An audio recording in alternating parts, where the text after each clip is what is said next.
Hey, this is Michelle Medrano. I'm so happy to be here with Dr. Patty, my friend, colleague, teacher, mentor. Welcome to our podcast. Oh, thank you, Dr. Michelle. It's a gift being with you, and it's a gift to be able to share from the place of heart. Yeah, and the place of heart, this is a really heartful conversation we're going to have today because it's all about grief and loss. And I know that when we think about grief and loss, a lot of people think about death and dying, which is certainly a huge part of grief and loss, but it's really a more expanded topic, isn't it? Because even the pandemic, we've lost normalcy and people have lost things in their life that don't have anything to do with the physical death. And that's an important part of grief and loss, isn't it? Well, there's all kinds of loss constantly taking place, and I think people associate the word grief with some tragic situation that has occurred in their life, and indeed that is applied. But grief is a lot about change. It's grief is just looking at life in a different way and being able to work with accepting it and being able to learn from it and grow from it. Definitely, yeah. I have this process that I've done over the years that I started in 2017 called a 5-year journal. And every day it's just a little teeny snippet of what happened in that day or what was significant to me. And I was reading my 5-year journal recently, and I looked at 2020, the end of 2020, all through 2021. And it was like the pages were filled with grief. As you know, I had multiple deaths in my family and around me. I also had some personal challenges and some family relationships where some things fell away. And I could feel coming off of the pages the sadness and the heaviness and the sense of burden that I was feeling at those losses, the sense of incompletions that I didn't know quite how to process. And I remember that I could also see in my journal that the thing that really started to help me was when I took your grief class. In fact, I took it twice. I had so much grief, I had to take it twice so I could really process it. And it certainly was a contributing factor. And I think that as I saw in the journals reflected back to me, I really let my support system help me. And I think a lot of people isolate in their grief. Is that your experience? A lot of people do isolate, and a great teacher once said, if you know not grief, you know not compassion. And I think a lot of times we isolate because we don't know what to do with it. And I'll give you an example.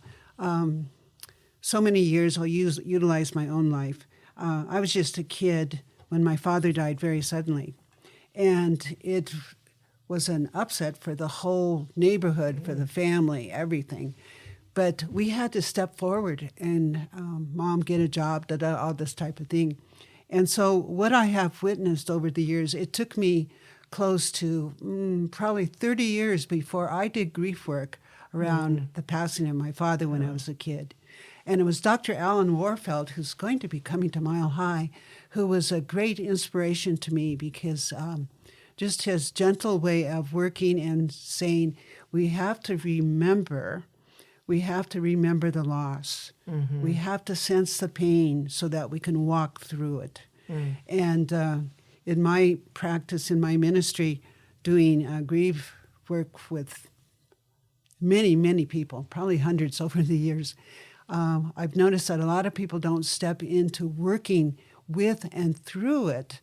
And when you work through it, doesn't mean you're going to forget the situation or forget the loved one, but you find yourself. That's when you find your compassion for self. Yeah, you have to kind of adjust yourself to this new norm with this person gone, and I think walk through those feelings. And I'm curious what you feel or have seen are the results of people not doing that, like people who bury their grief when they bury their loved one, or bury their grief when they lose their job, or they go through a divorce, or something happens, their dream it doesn't come true. People often want to bury the grief because they don't want to walk through it, and there can be pretty heavy consequences in just burying the grief, can't there? Oh, a lot of dysfunction can take place from burying grief. And I mean, we could go into listing a lot of psychological situations that take place, but I think probably the one common thing is a depression. It's like, I always give the example like a toaster. I guess we still have toasters, like when I was a kid, where you put in a piece of toast and you just keep putting it back down until the toast is burnt. Yeah. Instead of just allowing that piece of toast to come forth and to work with it, to Yeah. be able to digest it, be able to digest the grief. And, Yeah. I sometimes see it like a blow up ball that I've put underwater, and I just keep trying to hold it underwater. And I don't think people realize how much energy it takes to keep that ball under the water. Just don't let it up. Just don't let it out. Don't let anyone know. Don't let anyone see. And I think sometimes we think that makes us appear to be weak, but the truth is, as I've heard you say so many times, and I resonate with it, that the deeper you love, the more you grieve. Exactly. And it's really an indication that you are a loving, kind, connected person, and then grief shows up. So it doesn't serve us to just keep pushing it aside or burying it or putting it back in that toaster at all. It doesn't serve us at all. And when we can be with our grief and we can find that love once again, that love of self, that reflects to our friends, our family, to our world. And it's just amazing work. And I have a little story. Many years ago up in Boulder, the funeral director there was studying thanatology, which is death. And interesting. I've never heard that word before. Yeah, thanatology was wow. part of my graduate program. Okay. And so I met the mortician up there in Boulder, and he gave me an example. He said, last week I had a lady come in with her minister because her 16-year-old daughter had been killed in a car accident. And over the years, as a mortician, I could not even begin to fix her body so the mother could identify her. So the minister came, and also the mortician was very kind. And he had fixed one of her hands, one of her arms, so the mother could just look at her arm. And this sounds like a dreadful story, but it gives an example that they went in, the mother looked at her daughter's arm. She said, "That's my daughter." Okay, they left. That was the beginning of her movement through her grief, because she could accept that something had happened to her daughter.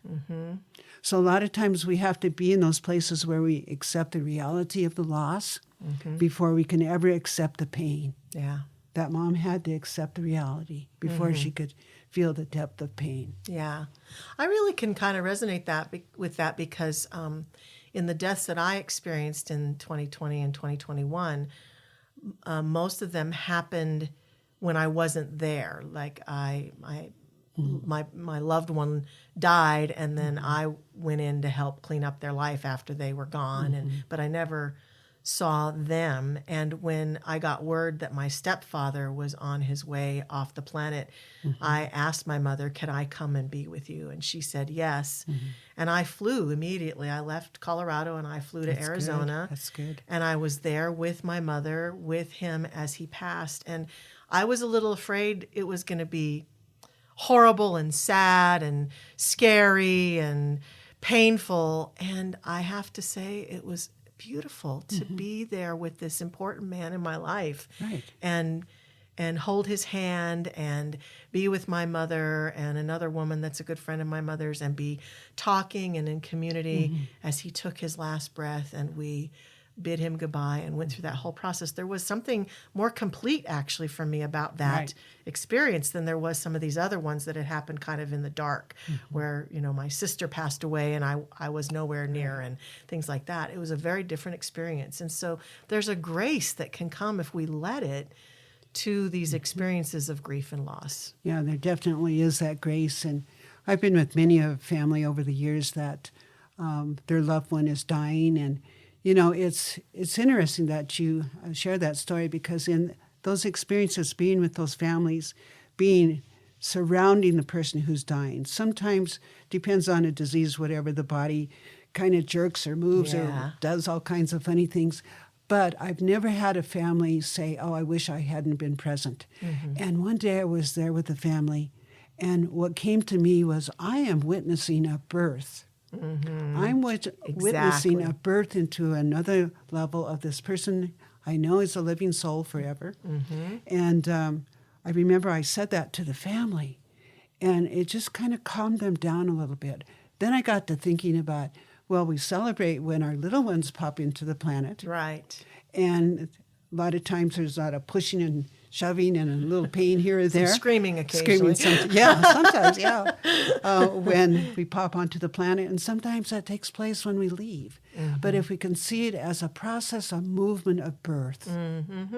Mm-hmm. So Yes. getting back to the grief piece, it's a movement of growth for us to be able to acknowledge the reality, to acknowledge the pain, to be able to sense that we go through a process of kind of readjustment. Mm-hmm. And eventually, it doesn't happen overnight, but eventually kind of reinvesting our energy. Right, right. Yeah. Well, we've really leaned into the experience of death, and I think what you're saying is also applicable to the loss of a situation or a relationship. I know that I've walked through lots of pain in my life, through breakups and heartache and different things, and I can count how many times I was deeply upset about some loss. And now if I look back, I think to myself, I'm so glad that happened.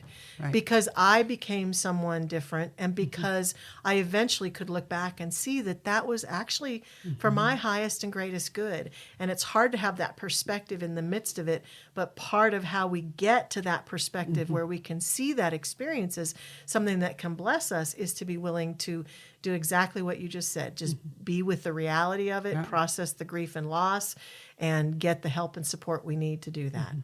Yes, because grief will grow us, Yes, it will. if we allow it. Uh-huh. If we allow that piece of toast to pop out of the toaster, it will grow us. Definitely, definitely. And I think nowadays there's a lot of uncertainty and a lot of change taking place. And so change is constant. So to be able to recognize, well, maybe there's something here I need to just accept. Maybe something's painful. Let me work through the pain. Let me find where I am so I don't lose myself in this change that's taking place. Yeah, definitely. You mentioned Dr. Alan Wohlfeld a little while ago, and I want to have time for us to lean into his event with us here at Mile High Church. We're all very excited about it. Well, I am so excited because I have followed this man for years, and he has written so many books. And just yesterday, I realized he put out two. I've done a lot of studies with him, so I'm on his list, that he has researched new things around even suicide. So he's a gentleman that is constantly serving humanity.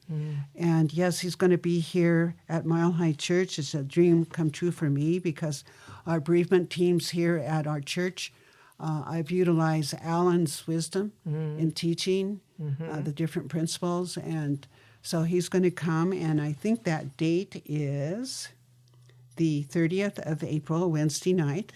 And then the next day, he's going to be here also for a workshop.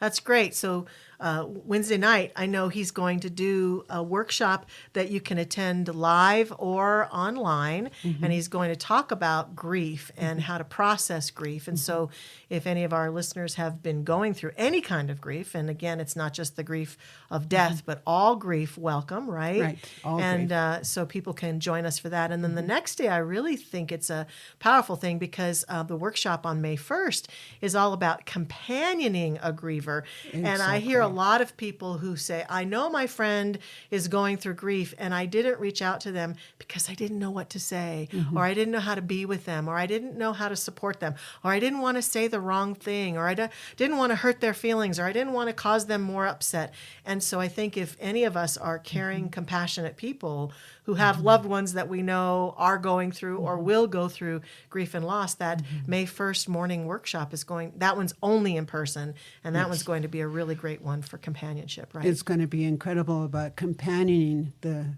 grieved. And that's one thing that Alan has brought forth to the world now, because he's travels the world. He has had a institute up in Fort Collins, Colorado for many, many years, still there.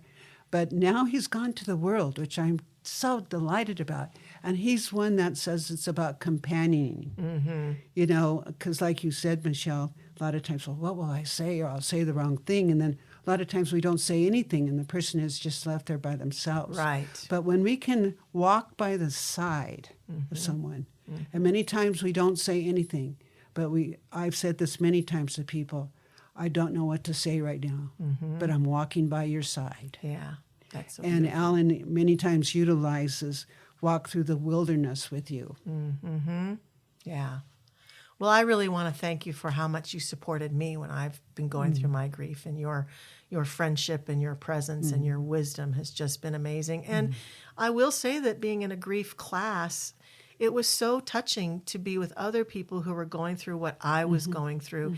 And I didn't feel so alone. I didn't feel so strange. Sometimes we wonder if what I'm feeling is, quote, normal or not. And so to hear other people's voices and be with them and support them as they were grieving too, because that whole energy of being together is so powerful. And I think people are going to find the same thing with these workshops, just being in the room with other people who we know are wanting to walk that path of grief and loss more powerfully, or wanting to walk with other people more powerfully, is going to be a great gift. It's going to be a great gift. And I know during the pandemic here at church, they said, Patty, why don't you get online and we're going to do a grief piece. I didn't realize how many people would show up. Oh my gosh. 300. I know, it was huge. 300 Yes. people showed up. Yes. So when we speak about, grief, we grieve because we love so much. Right.